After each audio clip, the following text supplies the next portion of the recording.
Okay, in this video, I'm going to work through an example of writing an equation in direct variation and then graphing it. In the first part of this assignment, you have to, for the table of data, for the data in the table, tell whether y varies directly with x. If it does, write an equation for direct variation. So remember, if all the points, x, y, x, y, x, y, have a common ratio, that is, you set up so that the y over x, if the y over x for each one of these is the same, the table is proportional, and that means it's also a direct variation. So it's a little. So for each of the problems, you have to put. So in this case, I do 36 over 12, 51 over 17, 180 over 60, and if each of these simplifies to the same value, the table is proportional and it's a direct variation. Okay, I'm going to do problem number 5 here. It says, and let's make sure we're clear on the directions. It says, write an equation expressing direct variation. So I want to write a direct variation equation. Let's remind ourselves that's an equation that looks like this. And then I'm supposed to graph it. So then graph the equation.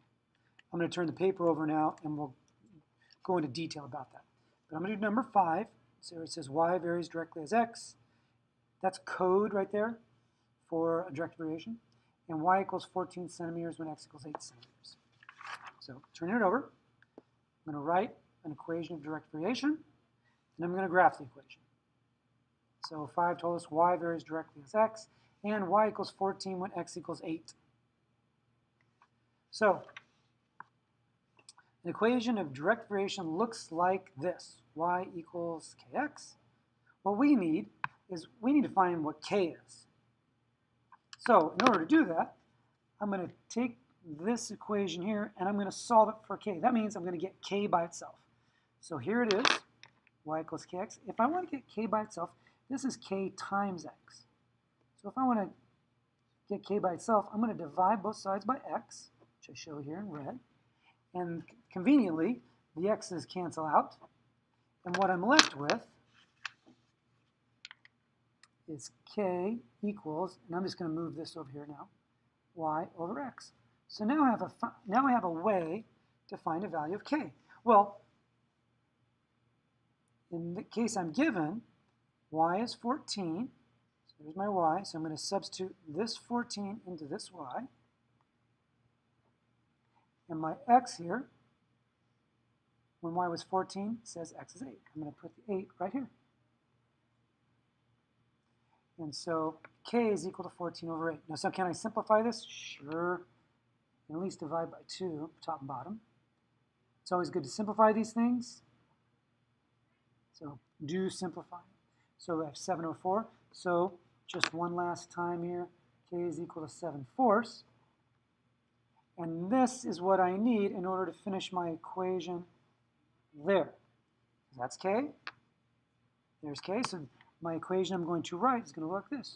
Y equals 7/4 x. All I did is I replaced k with 7/4. So this right here is my equation of direct variation. Oh, happy day. So I've completed the first step. Write an equation of direct variation for this particular situation. Y equals 14 when x equals 8. Okay, so now what I need is I need to graph this thing. So I'm going to flip the paper back over and we'll graph it. So just as a reminder here, I'm going to write on here just so we have our equation.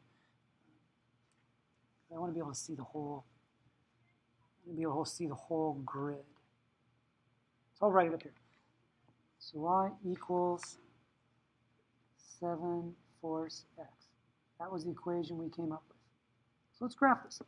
Now, one thing that's nice to know is all direct variation equations go through 0, 0. So that's one point I have, and I need more other points. Well, this constant of variation I found, that's one of the names it goes by. It's also the slope of the line. Matter of fact, I feel like I should write that down here on the side. So here's my equation, direct variation, where K, that's this thing. In this case, it's 7/4. It's called the constant of variation.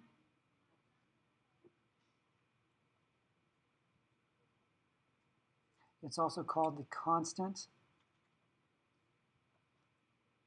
of proportionality.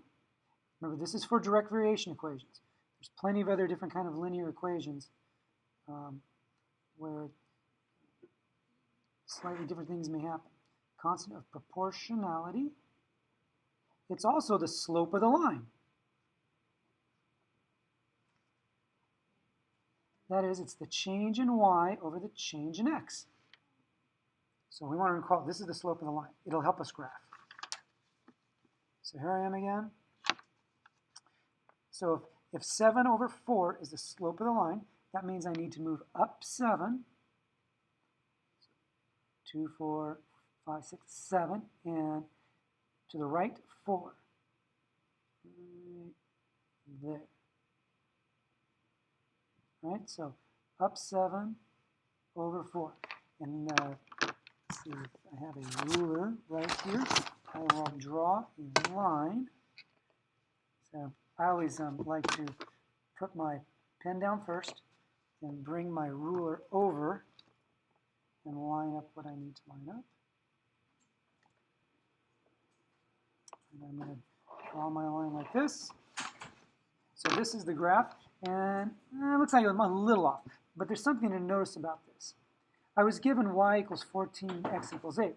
Well, if I go to x = 8, it's trying to cross there. I was a little sloppy there, but you can see that it's trying to go right through that point right there. X = 8, y = 14. So they do line up. Yeah, but this is the problem with graphing. Sometimes you can get off a little bit, but even getting off a little bit shows that it doesn't, it's sort of a little misleading. You might think it doesn't go through that point, but it does. One last thing we said about this, and we'll stop the video.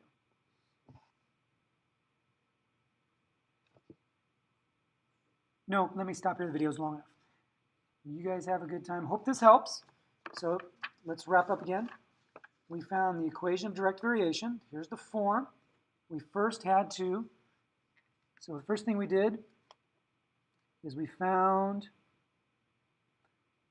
K. That was our first step. And then our second step was to plug that in to write the equation. So plug in K to write the equation. And of course, and then we graph it. Hope this helps. You guys have a good day. Bye.